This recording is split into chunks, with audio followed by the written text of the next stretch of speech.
Hello friends, আসসালামু আলাইকুম। আশা করি ভালো আছেন, আমিও ভালো আছি। আসলে আমরা বাংলা ব্যাখ্যা সহ ইংরেজি শিখি। এই কথাটির অর্থ হলো, একটা ইংরেজি বাক্য বাংলা থেকে যখন ইংরেজি করি, বাক্যটা কীভাবে হয়, কেন হয়, এগুলো আমরা বুঝে যদি করি, তাহলে প্র্যাকটিস করি, চর্চা করি, তাহলে ইংরেজি কিন্তু অত কঠিন না। এটা খুবই সহজ, ইংলিশে খুবই সহজ। যদি আমরা চর্চা করি, যদি আমরা দেখি, শুনি, বলি, তাহলে কিন্তু খুবই সহজ। চলুন, এখানে 4টে বাক্য লেখা আছে, 4 ধরনের। এই বাক্যগুলো আমরা যদি প্র্যাকটিস করি, তাহলে কিন্তু ইংলিশ শিখতে বলতে আমাদেরকে অনেক সহজ হবে। চলুন। আমাদের দেশে অনেক মসজিদ প্রেমী মানুষ আছে। যে আমাদের দেশে অনেক মসজিদ প্রেমী মানুষ আছে, তার মানে কি? আমাদের দেশে অনেক মানুষ আছে যারা মসজিদকে ভালোবাসে। আমরা এই বাক্যটা সিম্পলও লিখতে পারি, কমপ্লেক্সও লিখতে পারি। যে আমাদের দেশে অনেক মানুষ আছে যারা মসজিদকে ভালোবাসে, কমপ্লেক্স। আমরা লিখতে পারি সিম্পল, যে মসজিদ প্রিয় মানুষ, আমাদের দেশে মসজিদ প্রিয় অনেক মানুষ আছে, বা মসজিদ প্রেমী মানুষ আছে। এটা সিম্পল। তাহলে আমাদের দেশে অনেক মানুষ আছে, এটা লিখতে হবে। আমাদের দেশে অনেক মানুষ আছে, যারা many mosque loving people in our country. আমরা বলবো যে আমাদের দেশে অনেক মসজিদ প্রেমী মানে কি? মস্ক লাভিং, যারা মসজিদকে ভালোবাসে। আমরা বলবো, তাহলে কোনো স্থানে কোনো কিছু থাকার বোঝালে বাক্য দেয়ার দিয়ে শুরু করতে হয়। এই দেয়ারের নাম হলো ইন্ট্রোডাক্টরি দেয়ার। তাহলে আমরা বলবো যে দেয়ার আর মেনি মস্ক, MOSQUE, মস্ক লাভিং, যে মসজিদ প্রেমী, মস্ক লাভিং পিপুল, PEO, পিপুল, আমাদের দেশে, যে আমাদের দেশে, in our country, COUNTRY, country. তার মানে এখানে বলছে যে আমাদের দেশে অনেক মসজিদ প্রেমী মানুষ আছে, there are many mosque loving people in our country.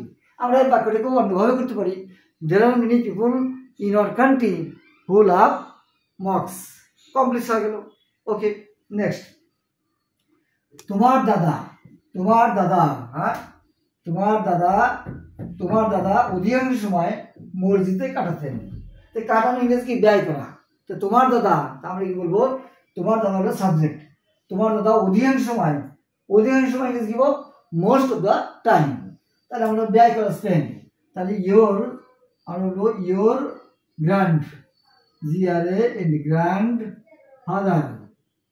Grandfather spend, past tense বাক্যটা কিন্তু কাটাতেন, পাস্ট টেন্স আছে, spend, SPEND, spend most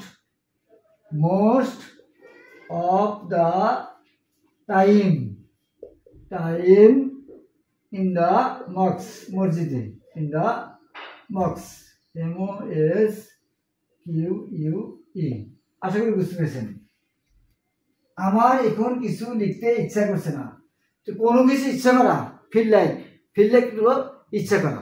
feel like একটা টাক্সার, একটা ফ্রেজ, ফিল লাইক, এটা হলো মূল ভাব। যেহেতু এটা নেগেটিভ আসবো, অ্যাফার্মেটিভ আসবো। এই ইচ্ছা করছে না, negative. I don't feel like writing anything. আমার এখন ভাত খেতে ইচ্ছা করছে না, I don't feel like eating rice. আমার তোমার সঙ্গে কথা বলতে ইচ্ছা করছে না, I don't feel like talking to you. এভাবে আমরা বলতে পারি। তাহলে আমার এখন কিছু লিখতে ইচ্ছা করছে না, I don't feel like writing. আমরা বলবো যে I don't feel like writing, WRI, writing কোনো কিছু, এনিথিং এখন, রাইট নাও মানে ঠিক এখন এলো, রাইট নাও, এখন। আশা করি বুঝতে পেরেছেন যে আমার এখন কিছু লিখতে ইচ্ছে করছে না, I don't feel like writing anything right now. Next. লোকটি দেখতে কেমন ছিল? কোনো ব্যক্তি বা বস্তু কেমন ছিল, সেই ক্ষেত্রে আমরা লুক লাইক ব্যবহার করতে পারি। এই বাক্যটা পাস্ট টেন্স আছে, কিন্তু বাক্যটা পাস্ট টেন্স আছে। আমরা লোকটি দেখতে কেমন ছিল, লুক লাইক মূল ভাবে করতে পারি। তা আমরা বলবো হোয়াট ডিড করবো আমরা, what did the man What did the man look like? অর্থাৎ লোকটি দেখতে কেমন ছিল? লোকটি দেখতে কেমন ছিল? What did the man look like? আমরা এইভাবে করতে পারি। আশা করি বুঝতে পেরেছেন। বাকিগুলো চর্চা করবেন, ইনশাআল্লাহ প্র্যাকটিস করবেন, তাহলে অনেক কিছু জানতে পারবেন, শিখতে পারবেন। ভিডিওটি পছন্দ হলে লাইক করুন, শেয়ার করবেন। Thank you.